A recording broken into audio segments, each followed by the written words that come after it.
വെറുതെ വീട്ടിൽ കുത്തിരിപ്പായാണ് എങ്ങോട്ടേലും പോകാമെന്ന് വിചാരിച്ചിട്ടാ. പുതിയ ഹെൽമെറ്റ് ആയതിൻ്റെ പട്ടിശാക്ക ഉണ്ടാവും. ഞങ്ങൾ ഒറ്റയ്ക്കല്ലാട്ടോ, ഞങ്ങൾ എങ്ങോട്ട് പോകുമ്പോൾ ഇവരും ഉണ്ടാവും കേട്ടോ. ഒറ്റയ്ക്ക് കിട്ടുമ്പോൾ ഒരു ഇത് കിട്ടില്ല. ഞങ്ങളുടെ വൈബായതുകൊണ്ട് പിന്നെ കുഴപ്പമില്ല.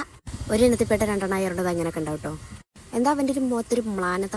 എല്ലാവരും തുടരണുണ്ടപ്പോൾ എനിക്കും തുടർന്നുണ്ടായിരുന്നുണ്ട്. പക്ഷെ തൊടാനുള്ളൊരു ഇതില്ലാത്ത കാരണം ആ ചേച്ചി രണ്ടാമത്തെ വിളിച്ചിട്ടാട്ടോ ഞാൻ തൊട്ടത്. പിന്നെ ഇത് എന്തോ സാധനമാണ്, ഈ സാധനത്തിൻ്റെ പേര് എനിക്ക് ഓർമ്മയില്ലല്ലോ ഇപ്പോൾ. പിന്നെ ഇത് ഈ ഒരു പോപ്കോണും കഴിച്ചിട്ടുണ്ടായിരുന്നു കേട്ടോ. ഞാൻ കാണാത്ത പലതും കാണിച്ചു തരാം കേട്ടോ. പിന്നെ ഞങ്ങൾ നേരെ വിട്ടത് ശോഭയ്ക്കാണ് കേട്ടോ. എവിടെ പോയാലും ചായ മസ്റ്റാണ് കേട്ടോ.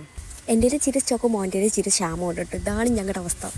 ഒന്ന് ശരിക്കാൻ പറഞ്ഞാ ഇതൊക്കെ ധാരാളം. അവിടെ നിന്ന് ഫുഡ് കഴിക്കാൻ നോക്കിയപ്പോൾ നല്ല തിരക്കായിരുന്നു. പിന്നെ അവിടെ നിന്ന് നേരെ വന്നിട്ട് ഞങ്ങൾ ആൾട്രാസ്റ്റിക്കാണ് കേട്ടോ പോകുന്നത്. എനിക്ക് ലേശം വെളിവ് കൂടുതലാണ് കേട്ടോ, അതാണ് ഇങ്ങനെയൊക്കെ ഉണ്ടാവുന്നത്.